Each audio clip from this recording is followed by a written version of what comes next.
Okay, you mentioned it.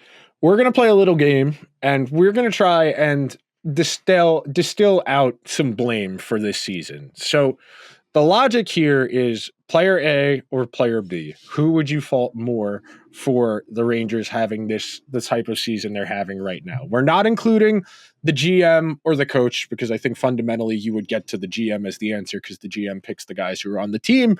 So with that in mind, we start at the very bottom of the problems. Is Jonathan Quick a bigger problem than Jimmy Vesey? No. Okay, so Jonathan Quick is off the list. Sure. Is Sam Carrick a bigger problem than Jimmy Vesey? No. Sam Carrick, noted good guy. Yeah. One of the few guys been that great. Like he's had some really good weeks, some really really solid weeks. Followed up by he's a guy. There. He's definitely skating out there. Vakanainen or Jimmy Vesey? Bigger problem. Vakanainen. Okay, Jimmy Vesey's off the list.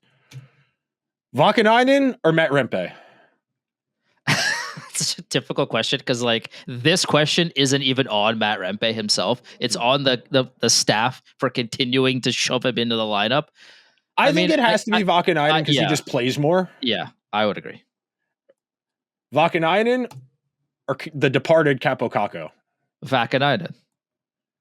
Vakanainen or the departed Filipino? Vakanainen. Vakanainen or Will Cooley?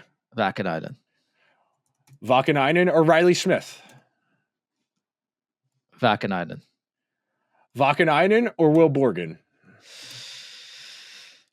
I don't know how to answer that. I guess it's still Vakanainen. Vakanainen or Alexis Lafreniere? Lafreniere. Okay, we've rooted out everybody I have in the lowest tier on the team so far. Alexis Lafreniere or Artemi Panarin? Lafreniere. Alexis Lafreniere or K'Andre Miller? K'Andre Miller. Okay, Lafreniere's off the list. K'Andre Miller or Braden Schneider? Miller. Miller or Shesterkin? Miller. Miller or Fox? Miller. Miller or Kreider? Kreider. Kreider or Trocheck? Oh my God.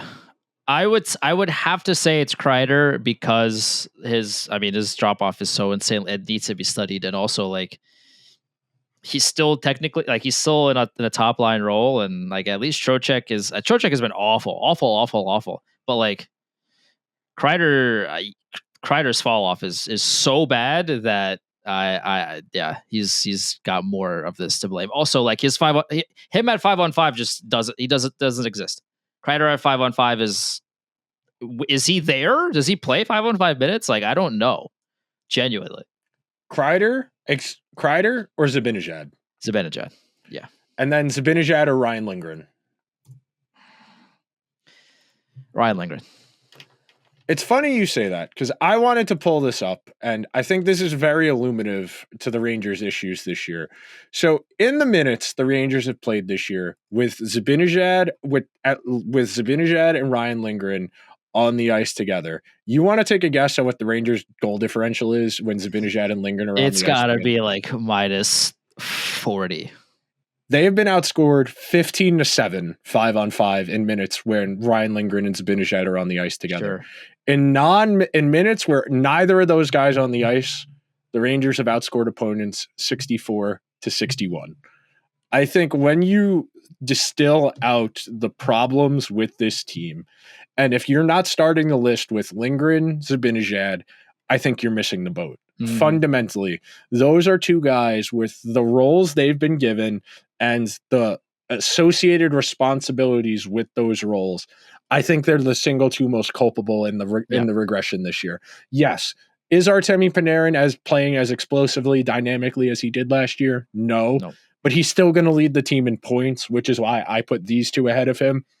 And then I think also, and on top of that too, and I don't mean to cut you off, the one of the key aspects to Ryan Lindgren's complete and utter fall off a cliff is not only is he playing miserably badly, but he's anchoring Adam Fox. Yeah. He's making Fox play worse, and the Rangers are playing worse when those two guys are on the ice because of Ryan Lindgren.